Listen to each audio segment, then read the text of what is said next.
안녕하십니까. 이주영 법무사입니다. 채무자에 대한 판결을 받고 압류 추심 절차를 진행하였는데 채무자로부터 금전을 회수할 수 없는 경우에 채무자에게 자신의 재산 목록이 무엇이 있는지를 적어내도록 하는 재산명시 절차를 진행하기도 합니다. 그런데 재산명시 절차를 진행했는데도 불구하고 자신의 재산이 없다고 신청을 하면 결국 집행을 할 수가 없게 되는데요. 이런 경우에 추가로 채무자에게 어떠한 절차를 진행할 수 있는지 문의해오는 경우가 많이 있습니다. 이번 시간에는 채무 불이행자 명부 등재란 무엇이고 이에 대한 절차는 어떻게 진행하는지에 대해서 알아보겠습니다.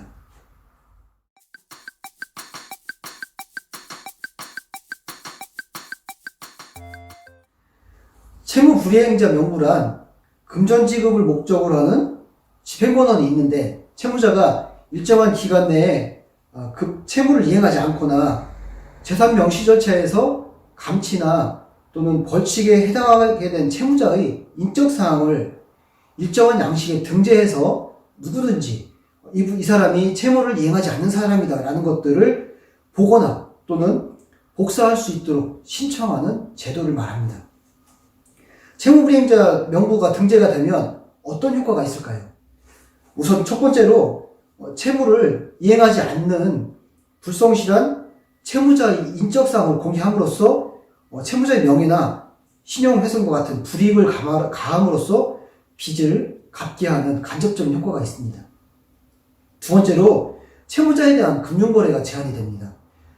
채무불이행자 명부가 등재가 되면 주소지, 시구, 읍면, 사무소에 채무불이행자 명부라는 것을 비치를 하고요. 또 은행연합회, 한국신용정보원인데요. 은행연합회 통지에서 금융등 거래의 제한이 생기게 되는 것이죠. 채무불이행자 명부 신청을 하려면 어떤 요건이 필요할까요? 두 가지 요건이 있어야 하는데요. 우선 첫 번째로 금전의 지급을 명하는 확정 판결이 있어야 합니다.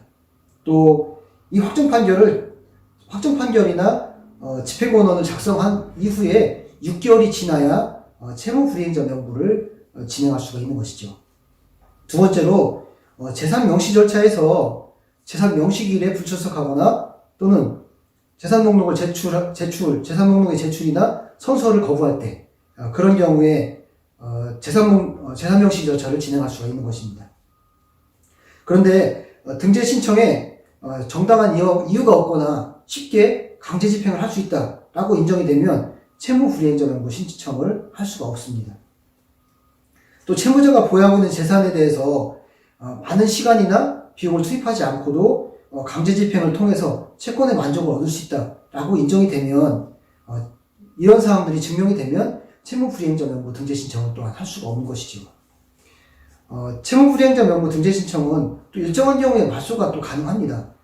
어떤 경우가 되냐면 채무자가 변제를 했거나 또 그 밖의 사유로 채무가 소멸되었다는 것을 증명하면 채무자가 말소 신청을 할 수가 있습니다. 이 경우에는 법원에서 판단을 해서 말소 결정을 하게 되는 것이죠. 또한 10년이 경과하면 법원은 직권으로 말소하는 결정을 할 수가 있습니다.